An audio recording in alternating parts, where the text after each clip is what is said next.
No es ningún secreto que muchos asesinos hacen alarde de su propia inteligencia. Es una característica distintiva de un sociópata.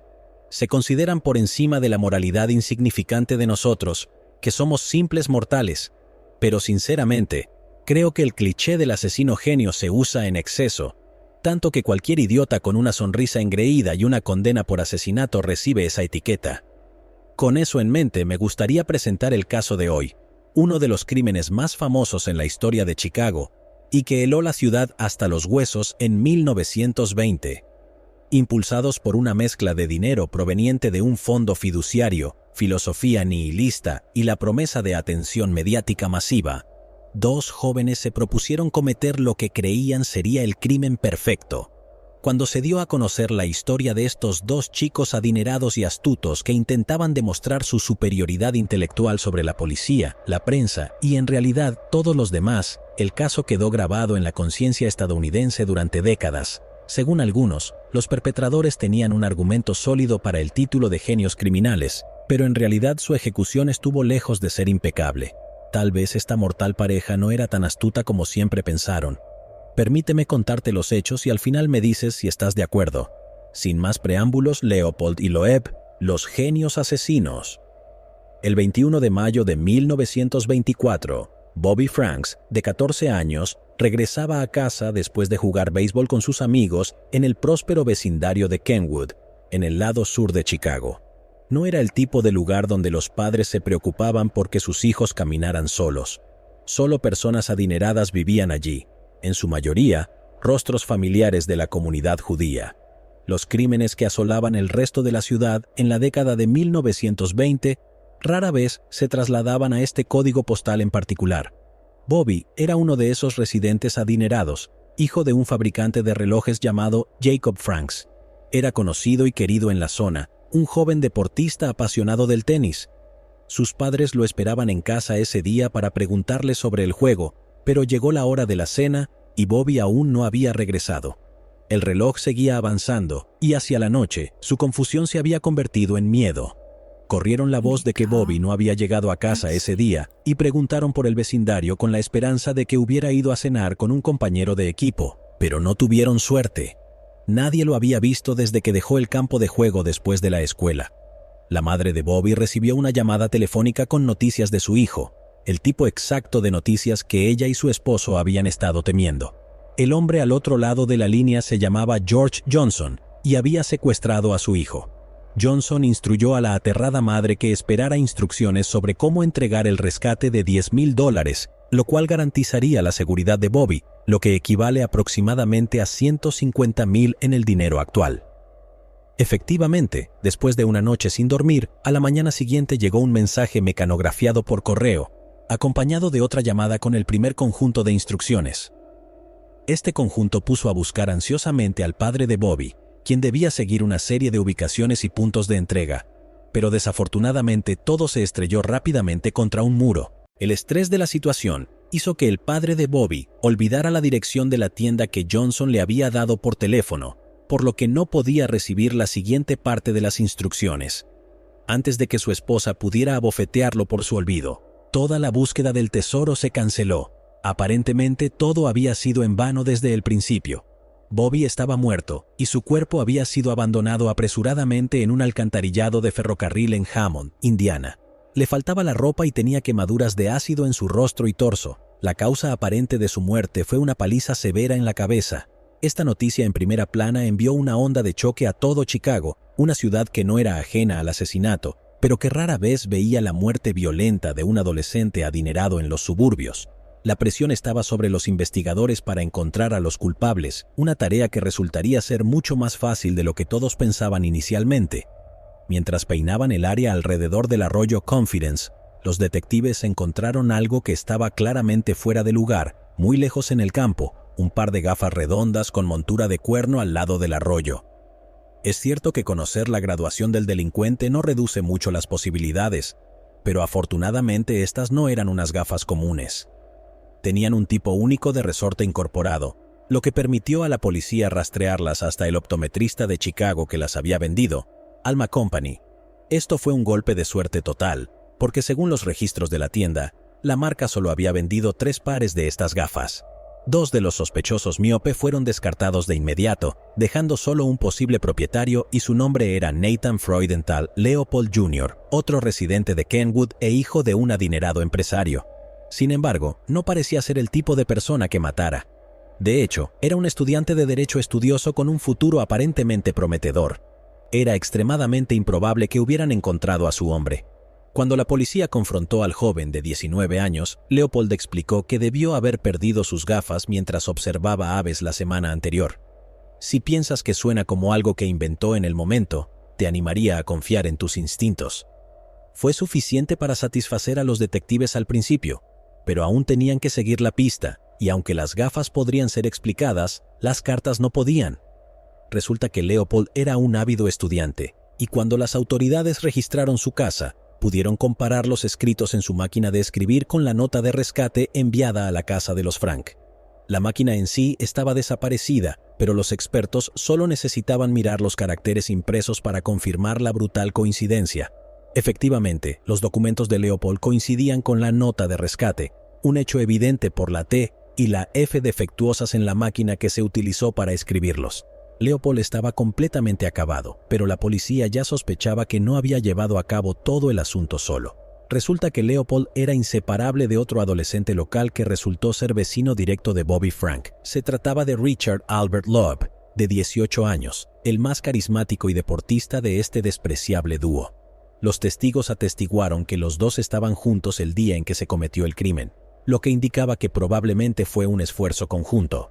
La policía se llevó a ambos para interrogarlos y cuando se les presentaron las pruebas abrumadoras, tanto Leopold como Loeb confesaron todo. Sus declaraciones fueron extensas, con un tono jactancioso que mostraba cuán orgullosos estaban de su plan maestro, a pesar de que había fracasado como el Hindenburg 10 años antes de que eso fuera siquiera algo.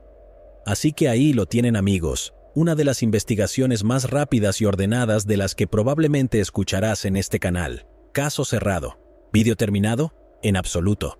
Debes quedarte hasta el final, porque el crimen y la investigación real son solo una fracción de toda la historia aquí. Hasta que podamos entender por qué este caso es tan infame, tendremos que adentrarnos en algunos rincones oscuros de la psicología humana y la cultura del dinero antiguo de Estados Unidos. Comencemos con los jóvenes en sí. ¿Por qué, cuando ambos tenían el mundo a sus pies, decidieron matar a un niño? No fue por dinero. Tanto Leopold como Loeb ya tenían más de lo que necesitarían nunca. Entonces, ¿fue parte de alguna horrible disputa familiar? No, la familia de Loeb era amiga de los Franks, incluso eran primos segundos. La realidad es que los únicos motivos detrás de este asesinato eran buscar emociones fuertes y una declaración macabra de superioridad moral. Verás, Leopold y Loeb eran, según todas las fuentes, jóvenes talentosos.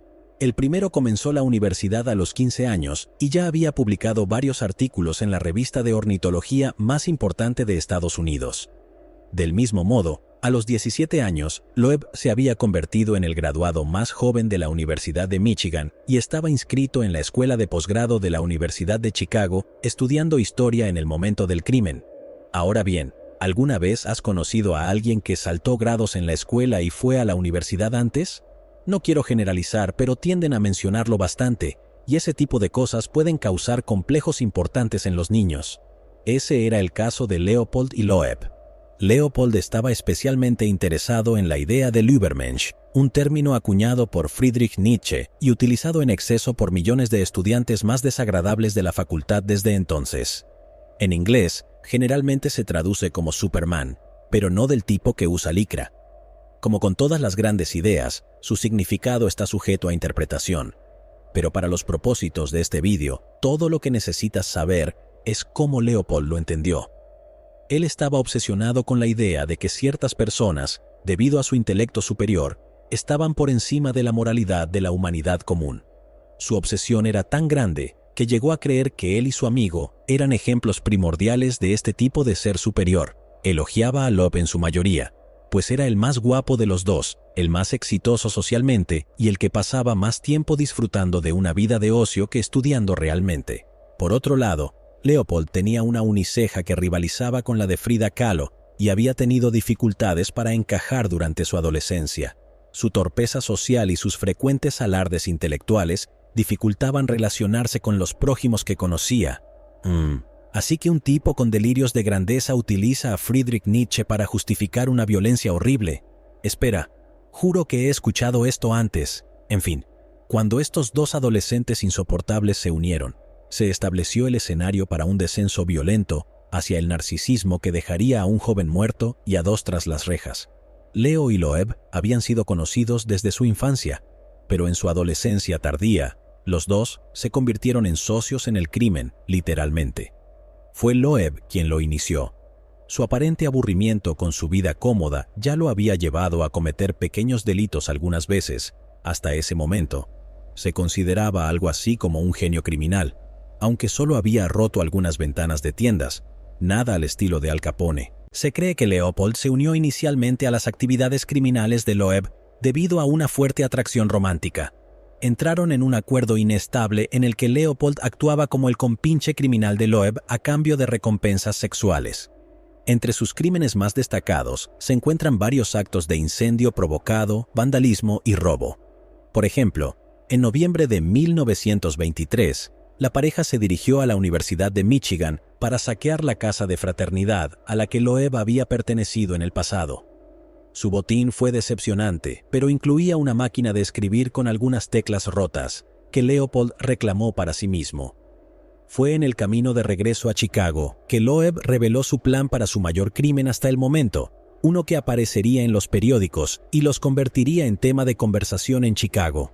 Encantó a Leopold con la historia del asesinato perfecto cometido por dos jóvenes genios cuya increíble inteligencia aseguraría que nunca pudieran ser atrapados. Pero dejemos que los niños genios se vanaglorien por ahora. Ignoremos el hecho de que el crimen fue ejecutado de manera increíblemente torpe y escuchemos cómo planeaban escapar.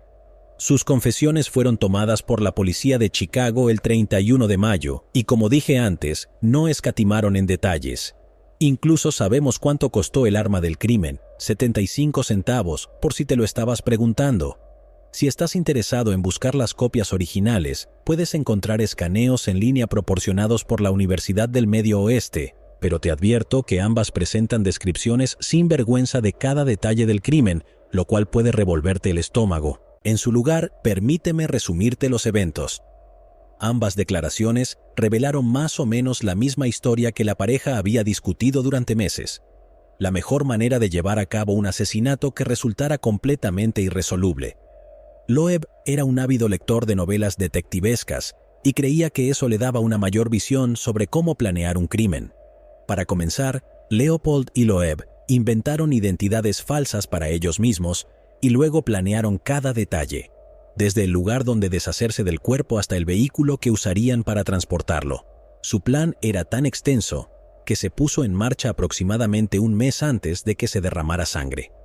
El 20 de abril, Leopold visitó una tienda de alquiler de autos en el centro de Chicago, usando el nombre de Morton D. Ballard.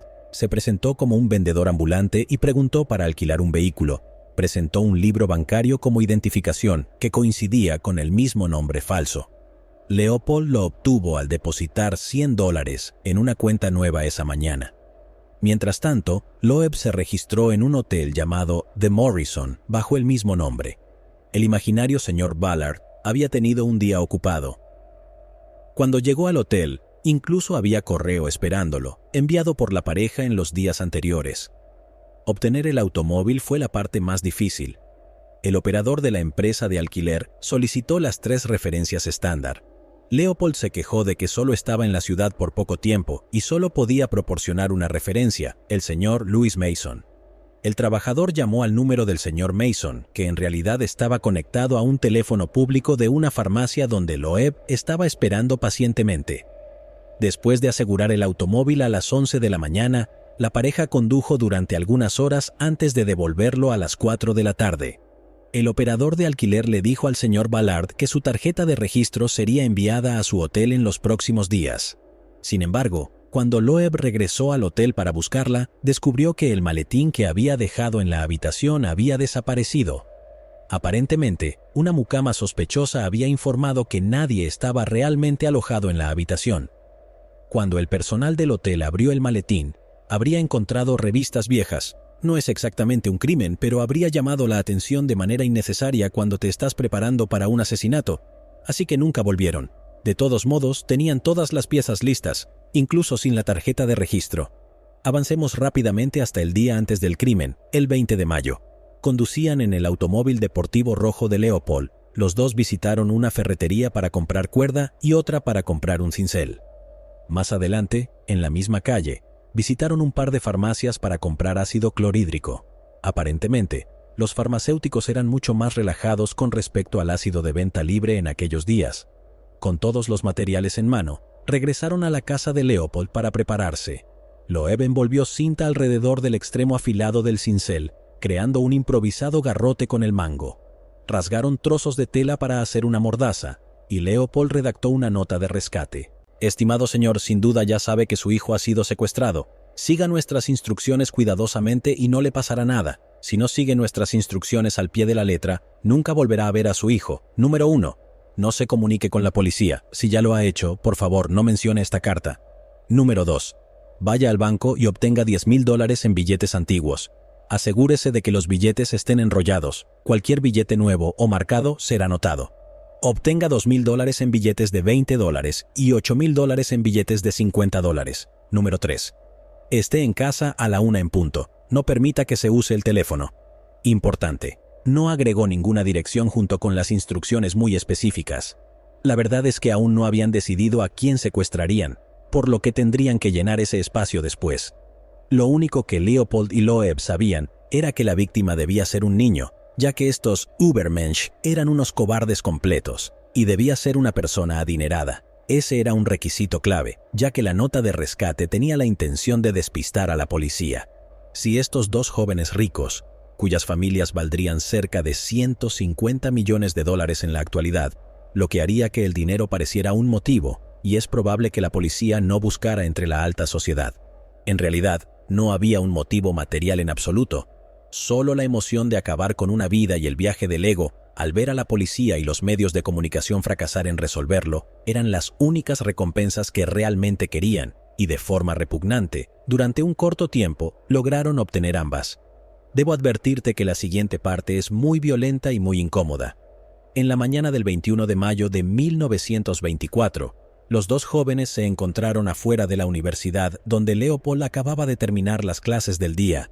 Condujeron su auto hasta la oficina de alquiler, donde el señor Ballard, ahora una cara familiar y verificada, no tuvo problemas para alquilar un automóvil por segunda vez.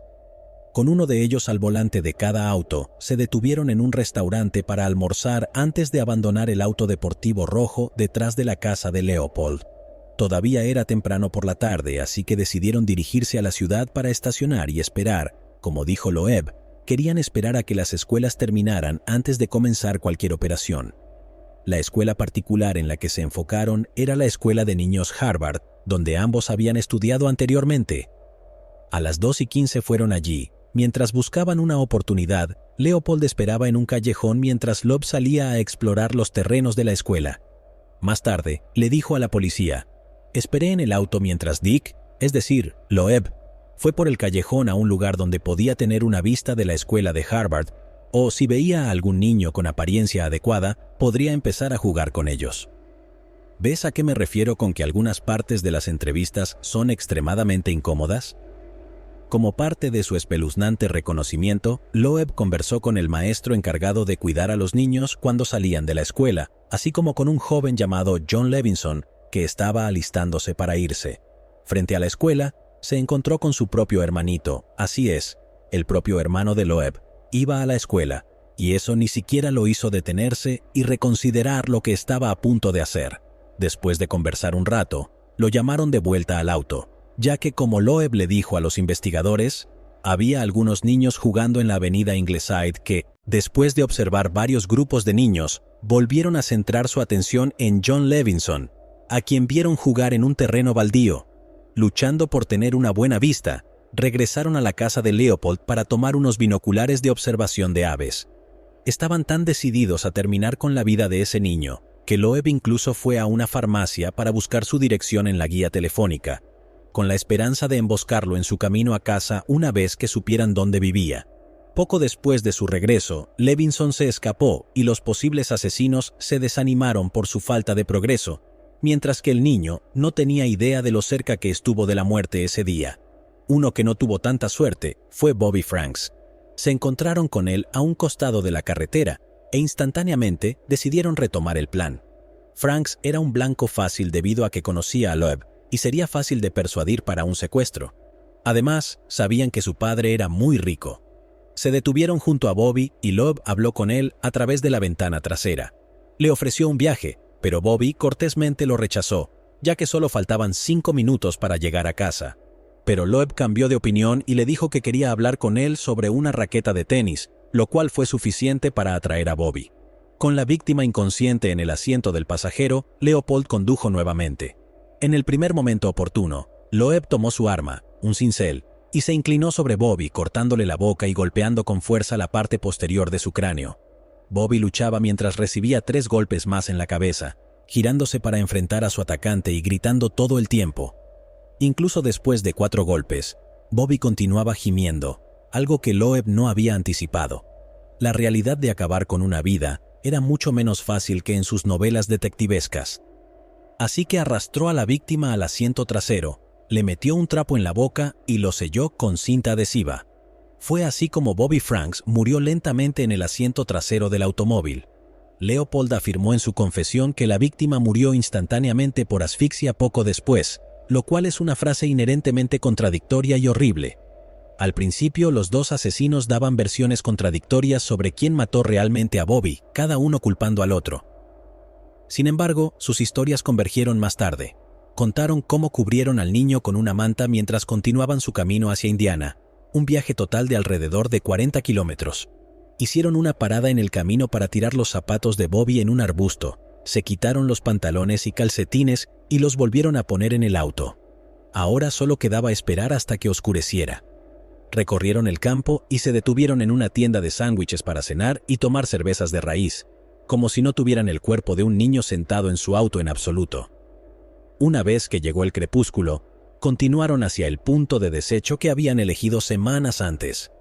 Originalmente, planeaban matar a su víctima con un trapo empapado en éter una vez allí, pero él ya estaba muerto mucho antes de llegar al lugar. Le quitaron el resto de la ropa a Bobby y le vertieron ácido clorhídrico en la cara en un intento de ocultar su identidad. Algunos informes mencionan que lo mismo se hizo con sus genitales, ya que el hecho de que estuviera circuncidado podría ayudar a la policía a identificar a la víctima como judía, aunque ninguno de los culpables mencionó esto en su confesión. Luego lo empujaron cabeza abajo en el barranco del ferrocarril, dejando la mitad del cuerpo claramente visible. Leopold intentó empujarlo más adentro con el pie. Podemos sentir cierta satisfacción al imaginar cómo un par de anteojos con montura de cuerno se deslizan de su bolsillo mientras lo hace. Mientras tanto, Loeb se fue a lavarse las manos al otro lado de las vías. Luego partieron a Homewood alrededor de las 9 de la noche, y en el camino se detuvieron en una farmacia para verificar la dirección de su víctima. Leopold llamó a sus padres para avisarles que llegaría tarde. Fue él quien, al regresar a Chicago, llamó a la casa de los Franks usando el alias de George Johnson. Esto iba a ser el comienzo de una elaborada caza que distraería la atención de la familia y los investigadores, y satisfaría el deseo del asesino de un drama digno de una novela de misterio. Es bastante claro que la imaginación llena de novelas negras de Loeb jugó un gran papel en la creación de esta parte del plan. Quiero decir, el paso final era que el padre lanzara un sobre con $10,000 desde un tren en movimiento cerca del lago Michigan, y los dos estuvieran esperando en un automóvil para recogerlo. Afortunadamente, la familia se libró de participar en ese juego fútil, aunque no es mucha consolación dadas las circunstancias. Después de que Leo y Loeb pusieron las cosas en marcha enviando la nota de rescate, centraron su atención en las manchas de sangre en el auto de alquiler. Lo limpiaron lo mejor que pudieron, enterraron la ropa en el horno de Loeb y luego se dirigieron a la casa de Leopold para pasar el rato con su familia como si nada hubiera pasado, esperando que su elaborado plan se desarrollara. Pero como sabemos, todo se desmoronó más rápido que un castillo de naipes en un huracán. No comenzó terriblemente. La nota llegó a la casa de los Franks, pero había algunas otras piezas que debían preparar antes de que pudieran hacer caer los dominós que los llevarían a los $10,000. Primero, El auto aún estaba claramente manchado de sangre. Mientras la pareja intentaba limpiarlo en el garaje de Leopold, el chofer bajó para ofrecer ayuda. Lograron despedirlo con una historia sobre derramar vino tinto.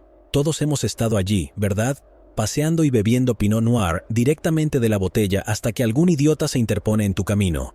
Al final, pudieron quitar la mayoría de las manchas visibles, a pesar del susto cercano. Después de eso, fueron al centro de la ciudad con una serie de notas mecanografiadas que dirigirían la búsqueda del tesoro. Intentaron meter una en un bote de basura, pero no funcionó, así que fueron directamente a la estación de tren. Loeb se disfrazó con un sombrero, anteojos y un abrigo negro. Compró un boleto a Filadelfia solo con el propósito de esconder una nota en el tren.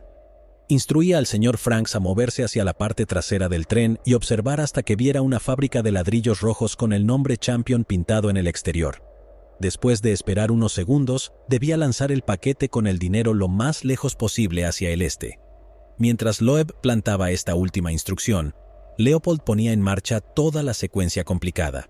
Llamó a un taxi a la casa de los Frank y les llamó para indicar al padre que fuera a una farmacia del centro, donde recibiría otra llamada en un teléfono público. Honestamente, parece un paso completamente innecesario cuando ya lo tenían al teléfono en ese mismo momento, pero supongo que simplemente no soy un genio criminal. Fue alrededor de ese momento, alrededor de las 2:30 de la tarde, cuando el dúo tuvo la primera indicación de que tal vez no eran tan buenos en este negocio de crímenes. Pasando frente a un puesto de periódicos, vieron el titular de primera página: encuentran el cuerpo de un niño en un pantano. Habían pasado menos de 24 horas desde que se deshicieron del cuerpo y ya había sido encontrado. Sin embargo, Leopold exigió continuar con el engaño. Intentaron llamar a la farmacia, pero como ya sabes, el señor Franks había olvidado la dirección.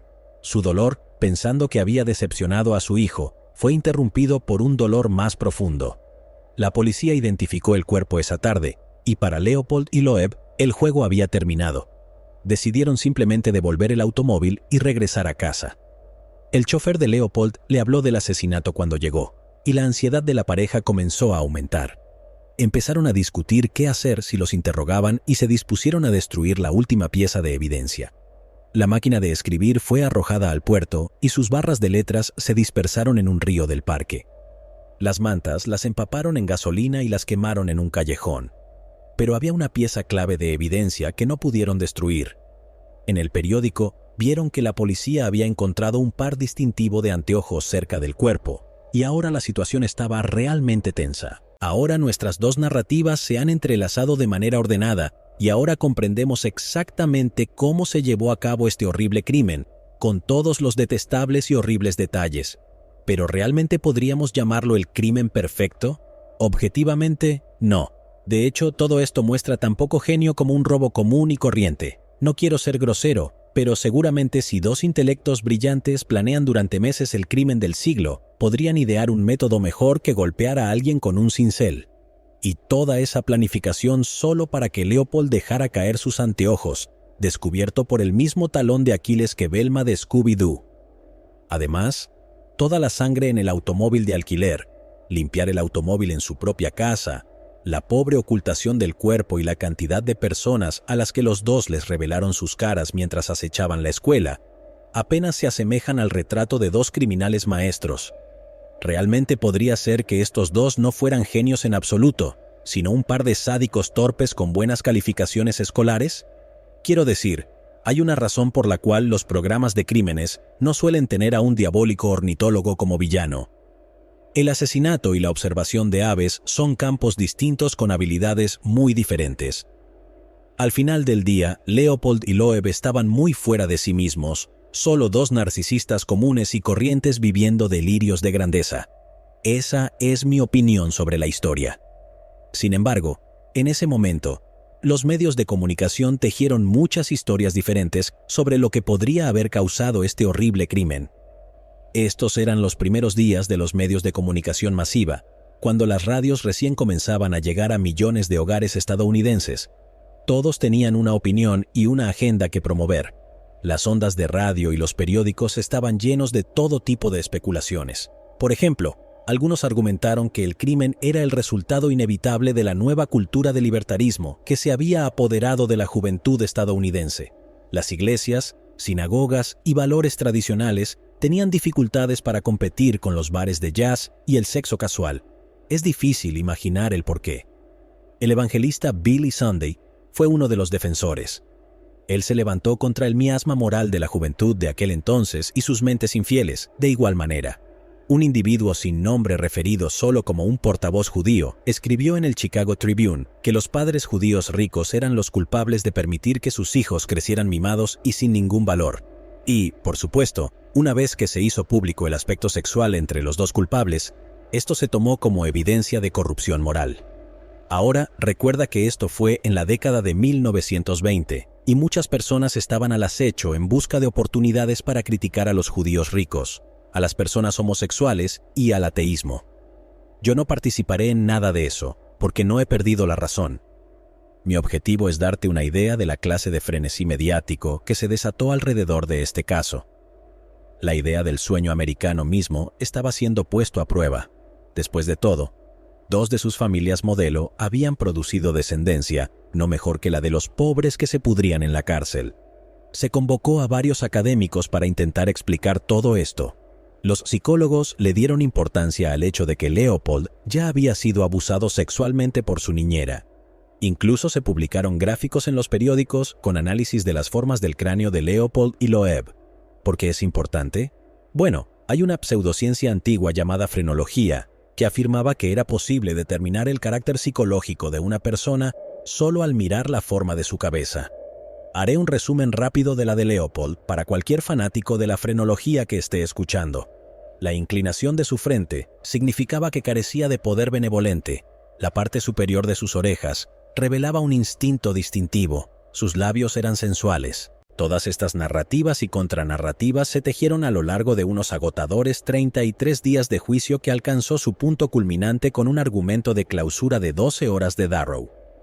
Su discurso se convirtió en un aspecto definitivo no solo del juicio, sino de toda su carrera. Hizo un argumento apasionado en contra de la pena de muerte y de los principios, invocando toda clase de ciencias frescas de las décadas previas. Argumentó elocuentemente que, si es parte de la naturaleza inhumana o de la propia naturaleza de un individuo cometer un crimen, entonces no se les puede considerar plenamente responsables en el sentido moral tradicional, lo que hace que la pena de muerte sea bárbara. Es una pregunta interesante para considerar. Si aceptamos que factores inevitables como que la locura resulta en una responsabilidad disminuida, ¿se puede extender eso a partes más básicas de la naturaleza humana o individual? Esto podría alejarse un poco de mentes enfermas y adentrarse más en el territorio de los expertos en psicología y criminología, así que lo dejaremos para que lo consideres. De todos modos, el discurso de clausura fue un éxito rotundo. Leopold y Loeb, los asesinos de niños, fueron condenados a cadena perpetua más 99 años por secuestro. Esquivaron la horca y Robert Crowe se quedó pisoteando su sombrero en frustración. Más tarde, ese mismo día, arremetió contra el juez en la prensa y se le citó diciendo: Leopold y Loeb tenían la reputación de ser degenerados del peor tipo. Es lamentable para el bienestar de la comunidad que no hayan sido condenados a muerte. Los 2 degenerados, por otro lado, parecían bastante satisfechos con el resultado. Se les permitió estrechar la mano de Darrow antes de ser llevados a la penitenciaría del norte de Illinois, donde estoy seguro de que sus citas sobre la naturaleza les ganaron muchos amigos. Eso nos lleva al final de nuestra historia de Leopold y Loeb, así que me gustaría preguntar, ¿fue este el crimen del siglo que los periódicos intentaron vender? Honestamente, sin el dinero y el estatus involucrados, dudo que se considere especialmente notable. Robert Crowe lo expresó bastante bien en su propio argumento de clausura cuando dijo: «Quítales su dinero, ¿y qué sucede? Lo mismo que le ha sucedido a todos los demás hombres que han sido juzgados en este edificio que no tenían dinero». Clarence Darrow dijo una vez que a un hombre pobre en juicio aquí se le desechaba en 15 minutos, pero si era rico y cometía el mismo crimen y conseguía un buen abogado, su juicio duraría 21 días. Bueno, ellos consiguieron 3 abogados y ha durado un poco más. Cuando alguien sin la vida privilegiada disfrutada por Leopold y Loeb se le tacha como un criminal natural por defecto, pero añade un toque de riqueza, y de repente a los asesinos se les da una plataforma para predicar sus justificaciones filosóficas. Si solo ese hecho no te enferma, escucha esto en una entrevista de periódico durante el juicio que Leopold le dijo a un reportero. La sed de conocimiento es muy loable sin importar el dolor extremo o la lesión que pueda infligir a otros. Un niño de 6 años está justificado en arrancar las alas de una mosca si al hacerlo aprende que sin alas la mosca está indefensa. Estoy bastante seguro de que la mayoría de nosotros pudimos entender eso sin ningún experimento práctico, incluso con nuestra pequeña inteligencia. Pero eso no importa. Todo lo que está describiendo son los mismos impulsos básicos de cualquier sádico de jardín, solo con pretenciosidad añadida. Toda esta charla de psicología y filosofía solo disfraza un hecho simple. Estos dos hombres eran asesinos de niños y sin ningún remordimiento. ¿A dónde podría haber llevado su línea de lógica asesina si no los hubieran atrapado? No puedo decirlo con certeza, lo que puedo decirte es dónde terminaron. En enero de 1936, Loeb se enfrentó a otro prisionero llamado James Day, quien cumplía condena por gran robo. Day emboscó a Loeb en las duchas de la prisión apuñalándolo hasta dejarlo sangrando en el suelo. Murió de 50 heridas, incluida la garganta cortada, a los 30 años. No se necesitó kriptonita para matar a este autodenominado Superman, solo un simple cuchillo improvisado hizo el trabajo. En cuanto a Leopold, sobrevivió a su compañero durante varias décadas. En 1958 le concedieron la libertad condicional, en parte debido a la defensa del poeta Carl Sandburg, quien aparentemente estaba dispuesto a pasar por alto todo lo del asesinato de niños. Comenzó una nueva vida en Puerto Rico, negándose a participar en las innumerables solicitudes de entrevistas de periodistas estadounidenses. Se casó con una compatriota expatriada, obtuvo un título en asistencia social y trabajó en investigación sobre lepra y escritura sobre la naturaleza hasta su muerte en 1971. Dos resultados muy diferentes que apelan a dos tipos muy diferentes de justicia penal: retribución versus reforma. Si no sabes de qué lado estás, prueba este pequeño experimento. ¿Cuál resultado te puso menos furioso? Ahí tienes tu respuesta. Llegados aquí, ¿acaso no has visto este otro crimen? Yo no me lo perdería,